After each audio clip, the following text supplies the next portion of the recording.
Dzień dobry Państwu, Magdalena Rigamonti, a moim Państwa gościem jest pan ambasador Mark Brzeziński, bliski współpracownik prezydenta Joe Bidena, znawca polityki amerykańskiej, ale i znawca polskiej polityki, syn wybitnego polityka Zbigniewa Brzezińskiego. Dzień dobry, panie ambasadorze.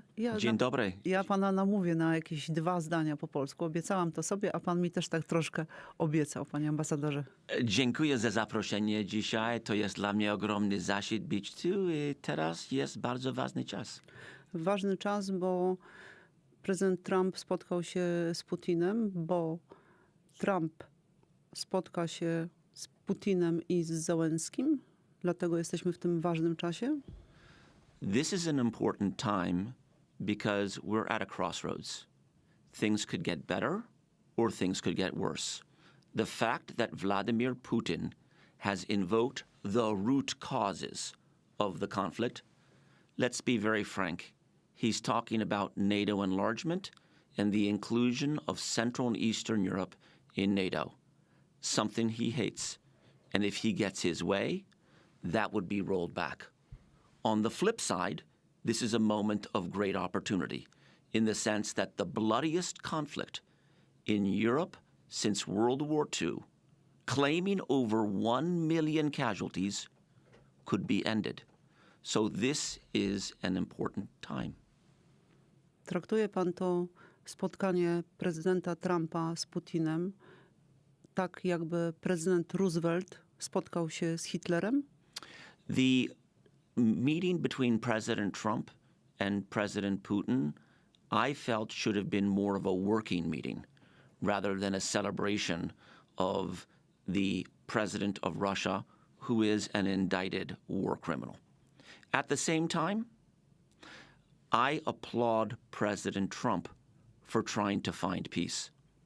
I want President Trump to be successful, regardless of who one supported last November.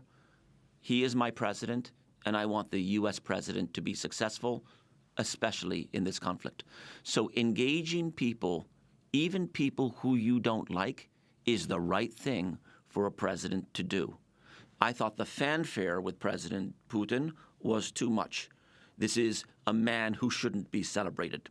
This is a man who should be condemned. But it was good for the president to try to sort him out.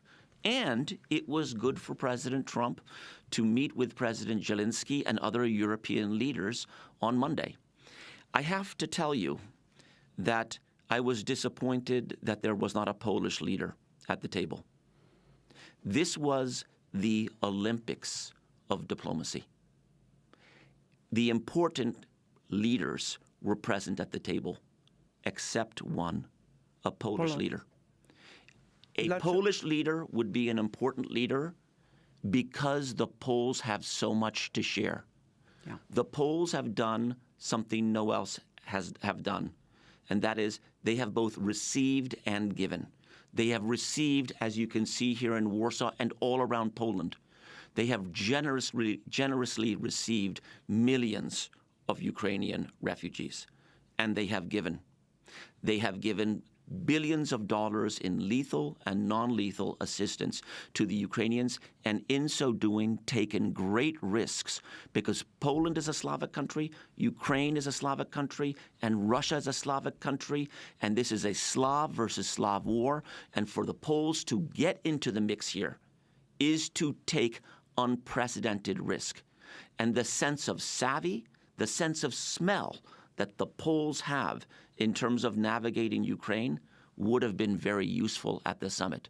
So I was disappointed that the Poles were not at the table, frankly.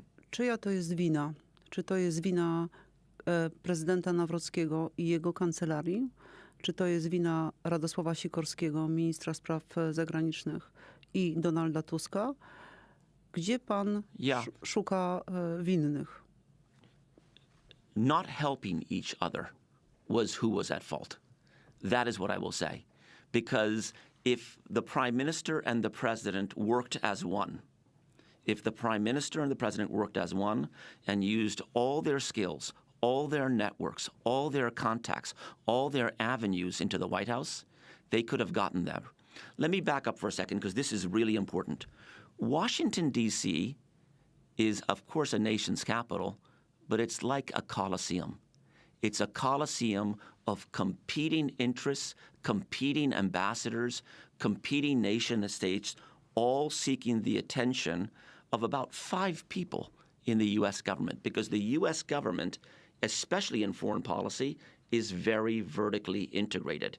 About 5 people make most of the decisions in American foreign policy, and our Constitution, the American Constitution, gives the power of foreign policy to the American president. So a few people around the president and the president himself really are the most important, and there are different avenues into them. You can use Congress, you can use media, you can use the business community, you can use diaspora organizations. The Polish-American community is huge in America. You can use your embassies. You should use your embassies. You should use your credibility in terms of your top ministers and in terms of the prime minister and the presidency to get in there. We have in Poland a prime minister who used to be the president of the European Council and who is highly respected. Donald Tusk is highly respected. Foreign Minister Radek Sikorski is one of the most respected diplomatic statesmen in the world. And President Nawrocki produced a political win for President Trump. Why do I say that? Because Poland is a political prize in America, and Nawrocki won over Mayor Trzaskowski. That is a big deal. All these things provide leverage to get to the table.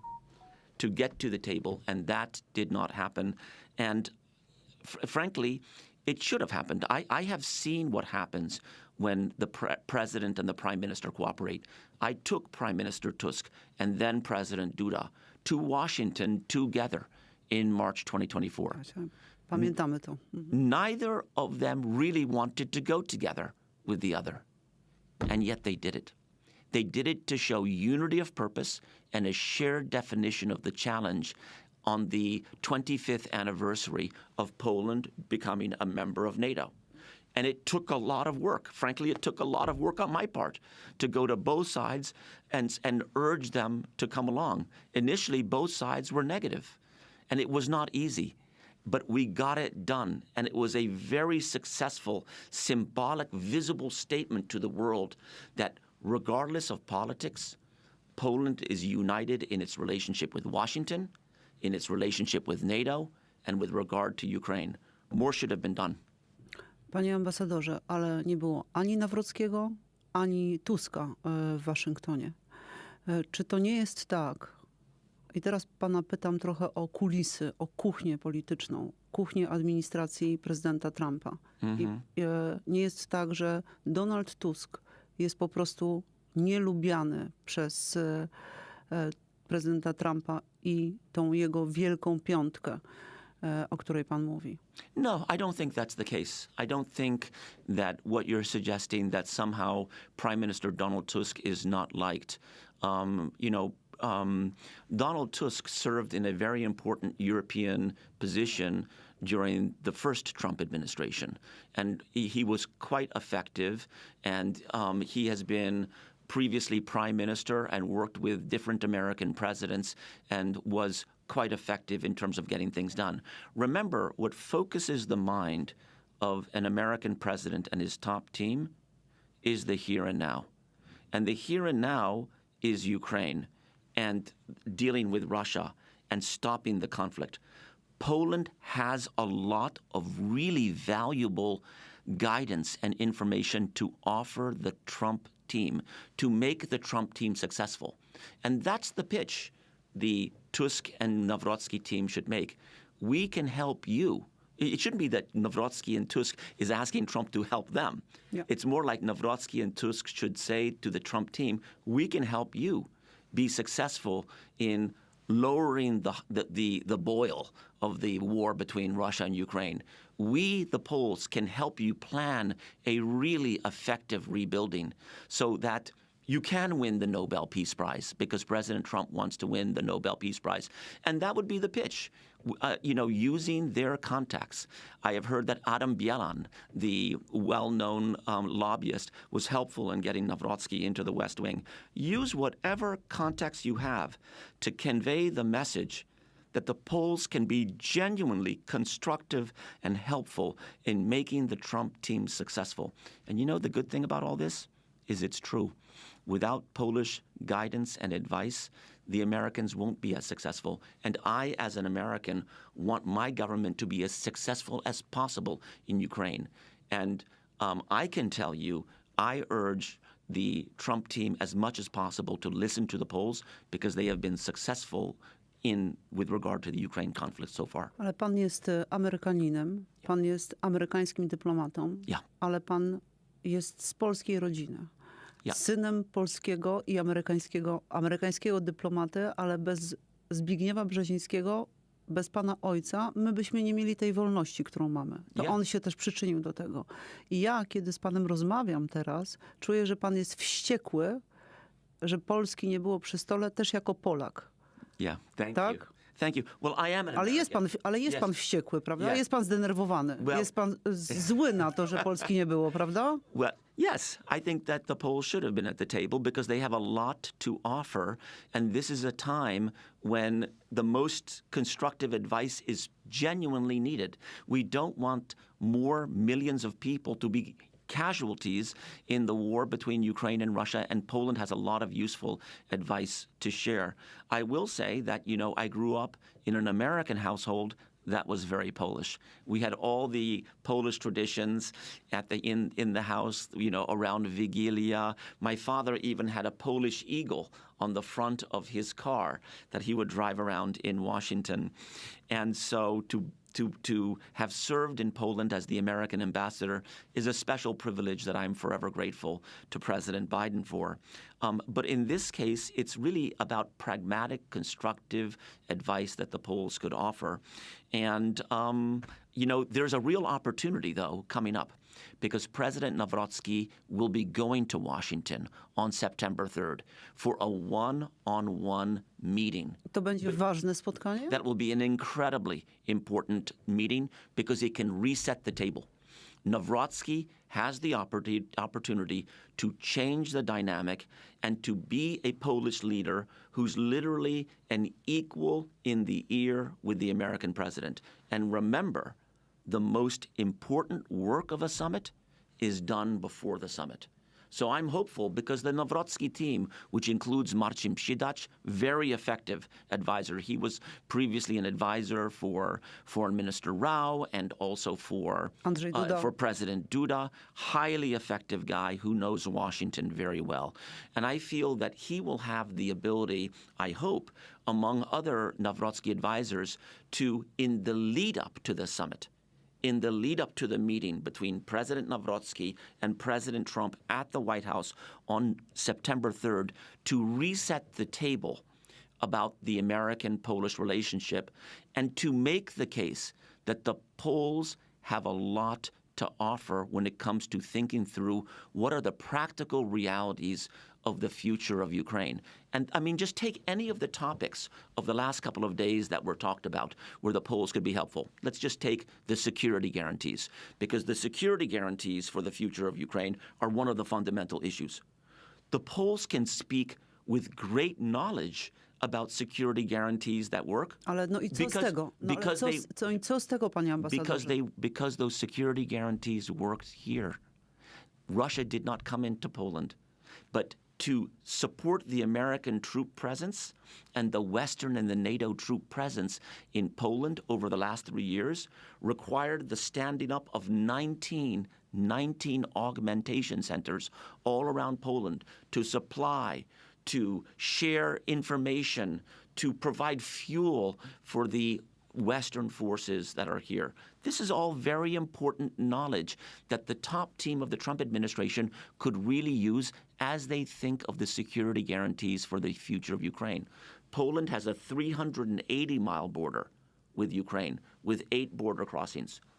Ukraine has a 1,800 border, like 1,800-mile border between Ukraine and Russia. It's a much huger much huger scale operation. This is the kind of very practical stuff that could be helpful to the Americans and to the Europeans.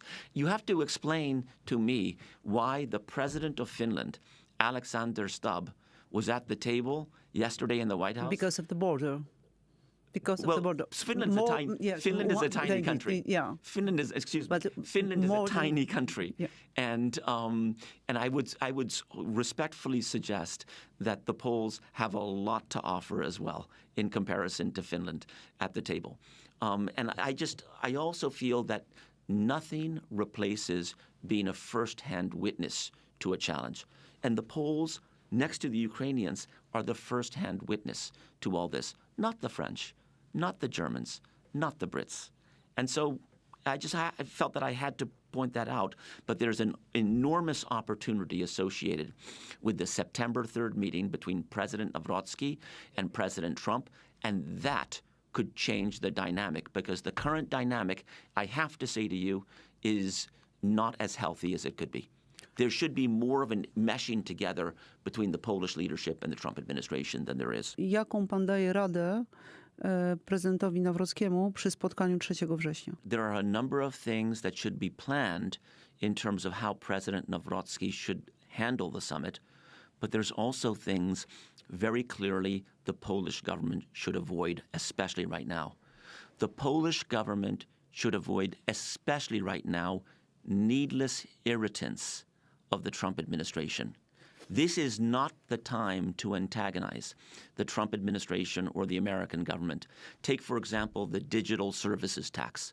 This is not the time to push forward for the digital services tax in Poland when both Democrats and Republicans in Washington have said that they're against it. This is a time to do things to bring America and Poland together, not push us apart. And the digital services tax is the kind of thing that very clearly would push us apart. Let's avoid needless irritants right now. Panie ambasadorze, ale to powinno być tak, że Karol Nawrocki jedzie do Donalda Trumpa i zachowuje się tak jak przywódcy europejscy, czyli dziękuję, jest miły, mówi, ale świetnie wyglądasz, ale jesteś wspaniałym przywódcą, ale jesteś najlepszy na świecie. Tak to powinno wyglądać. Trump to lubi. You have to understand that President Nawrocki... I nie mówić o biznesie. Yes. No, well, hold on. President Nawrocki, in many ways, has already delivered for President Trump. He won an election in Poland that, frankly, the Americans didn't think he would win. And so, and he did that with the blessing and the visible support of President Trump. It shows the Trump people, it shows the MAGA people that a meeting in the Oval Office, like Nawrocki had in May, has tremendous value. So this is a time when President Nawrocki can go to the White House and say, Mr. President, I am the new president of Poland, thanks to you, and I want to stay close to you.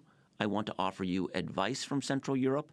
I want to be a fellow president who consults and engages with you regularly. I want us to be able to talk on the phone regularly.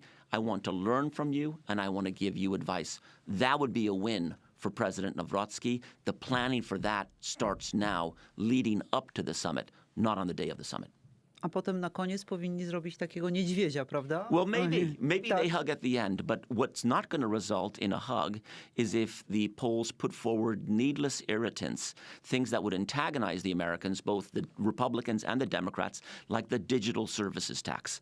The digital services tax would really antagonize the Americans right now. It is a bad idea. Ma pan wrażenie po tym spotkaniu Trump-Putin na Alasce, że prezydent Trump podziwia Władimira Putina?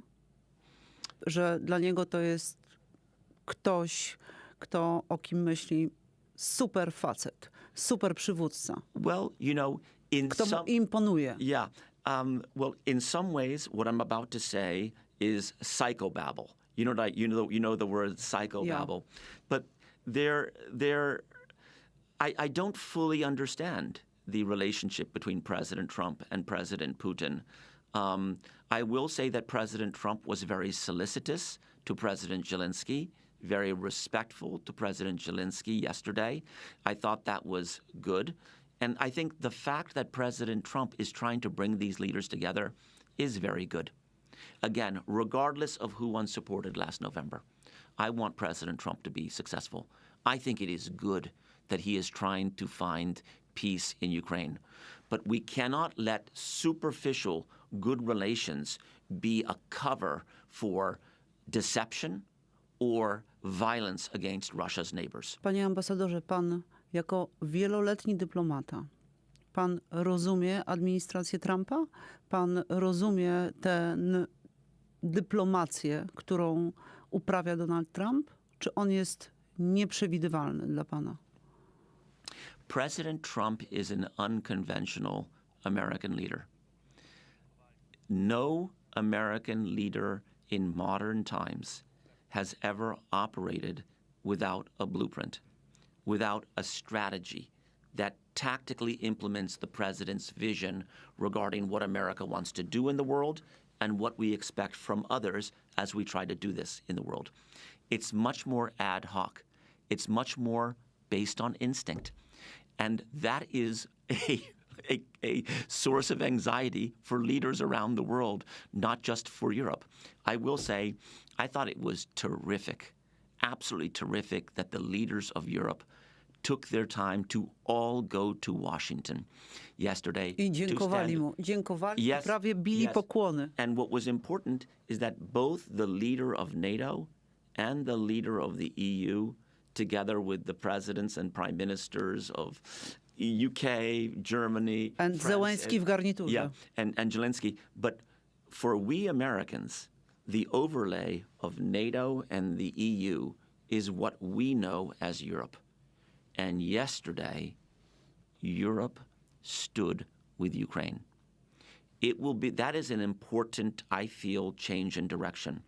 Because at least while I was ambassador in Poland, I often heard from European counterparts, what will the Americans do to solve Ukraine? I have to tell you that from the Trump administration's perspective, Ukraine is not just an American problem. It's actually very much a European problem. And the Europeans are going to have to take it on board that they have the resources, the know-how, and the proximity of to Ukraine to be major participants in finding peace in Ukraine and, quite importantly, to the rebuilding of Ukraine. It won't be the Americans who do this. The Americans will participate, but this will not be like the rebuilding of Iraq. This will not be like the rebuilding of the Balkans. This will not be like the rebuilding of Afghanistan and so forth and Libya. The Americans are not going to be the protagonists in this. They will participate. But the Europeans are going to have to find it in themselves to put forward the leadership and the resources for all this. I pan, panie ambasadorze, i pana partnerka Olga Leonowicz, będzie pan pisał też, pisze pan książkę, piszecie państwo książkę o tych relacjach polsko-amerykańskich, ale w kontekście również wojny w Ukrainie, prawda? Bo przecież o tym też tam będzie. To jest dla mnie ogromny zasięg. Wiedziałam, że będzie po polsku. Książka Olga i ja, our book about partnership will be published in November. The publisher is Agora. We're working with a ghostwriter named Anna Pamua. It's not ghostwriter. Prawdziwa dziennikarka, świetna reporterka. She's amazing. She's amazing. And I have to say that we have spent the last 8 months together a lot, building and developing the narrative that Olga and I had as the ambassadorial couple for the United States here in Poland over the last 3 years, talking through our ideas, our work with the people of Poland, our outreach, talking about what worked, what didn't work, what we learned, the fun we had, the challenges Ale we tylko had. będą pozytywne rzeczy, czy napiszecie też o rzeczach, które się nie udały, albo które były trudne w relacjach z politykami? A co było najtrudniejsze w relacjach z Jarosławem Kaczyńskim, polskim rządem? I had a very good relationship with Chairman Kaczynski. Bo pan jest dobrym dyplomatą. Yeah. Więc. Well, no. With Chairman Kaczynski, I was able able to broker Poland's first ever civil nuclear power plant to be built by Westinghouse and Bechtel in Pomerania. We were able to solve the global minimum tax. We did a lot of different things. And I really appreciated, despite the fact that we're ideologically very different, I really appreciated that he and I worked together directly. And I would go to Nowogrodzka Street. I would go to How his many office. times? Several times. Several times, Sat down in his office, and we would negotiate. And Po angielsku czy po align. polsku? It would be both. Po angielsku i po polsku. Jarosław Kaczyński mówi po angielsku, panie ambasadorze? A little bit, but most importantly, we got things done. The most difficult things for me, I would say, the single most difficult thing for me when I was ambassador was the tragedy that killed 2 Polish farmers in eastern Poland in November 2022.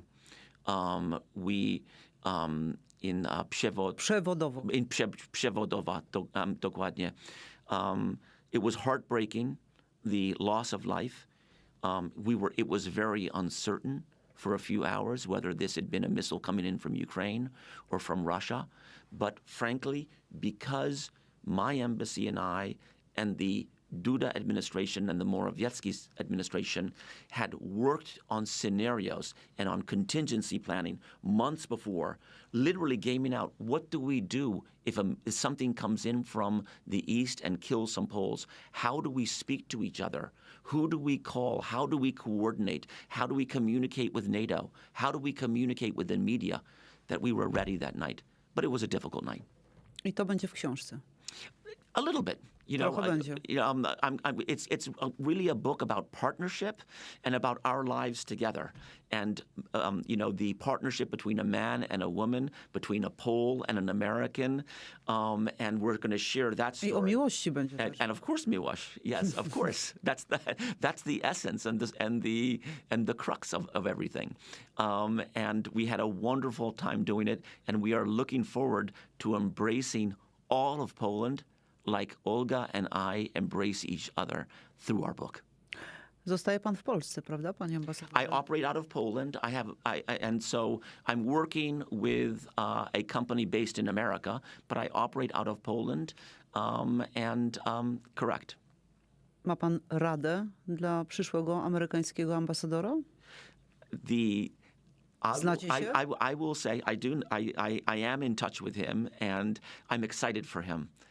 And I think that he is about to begin the best American ambassadorship in the world.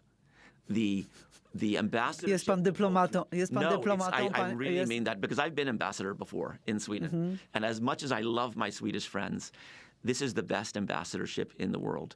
It is a strategic embassy. It has a military dimension. It has a business dimension. It has a science and technology dimension. It has a people-to-people dimension. It has a historical and cultural dimension. And the Polish people are in the middle of things. And Poland is ascending. Poland is rising. And the Americans are part of that story. I loved being ambassador Ale to Poland. też pan powiedział w lipcu tego roku w Darłowie na festiwalu Media i Sztuka, że jesteśmy w roku 1939. Yeah. Że żyjemy przed wojną. Yeah. Więc tu się pan ekscytuje, panie ambasadorze, jak jest wspaniale, jakim jesteśmy wspaniałym krajem, a z drugiej strony grozi nam wojna od Putina. Well, but we also have a chance to find the peace. And I think the Poles should be part of the chance to find the peace. And I think it'll be more of a lasting peace, more of a sustainable peace if the Poles are at the table. Because the Poles, because they are close, know what works and what doesn't work.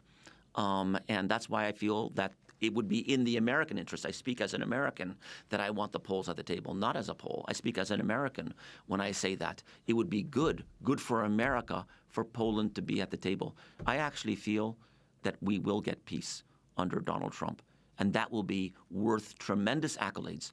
I very much will salute that landing of peace because it'll be an enormous opportunity to begin rebuilding, but that peace needs to be able to hold. This has been a bloody war, and there will be retribution desired on both sides. That's why the security guarantees are so important. Jeśli dojdzie do pokoju, to dla Donalda Trumpa należy się Nagroda Nobla, czy nie? Donaldowi Trumpowi. Look, that's up to the Nobel Peace Prize Committee. Ale co pan sądzi? Well, I was ambassador to Sweden, so I saw what the Nobel Prize takes. And frankly, finding peace in Ukraine would be an enormous success. This is a historically rooted, deeply revengeful conflict.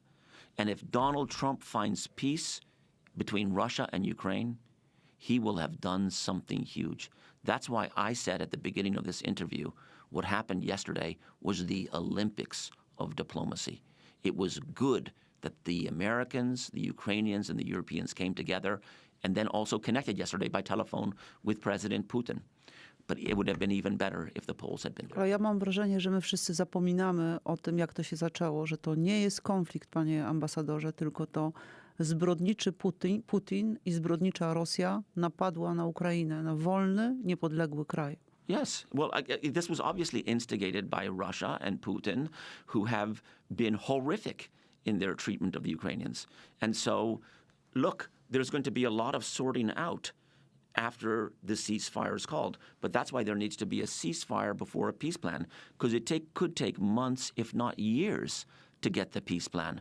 There's a lot at stake here. There's the security guarantees. There's who's going to pay for the rebuilding. There's the return of prisoners. There's the return of children and this type of thing. There are many pieces to this that have to be negotiated soon and later. And so that's why we need a ceasefire first, as soon as humanly possible, and then a peace plan.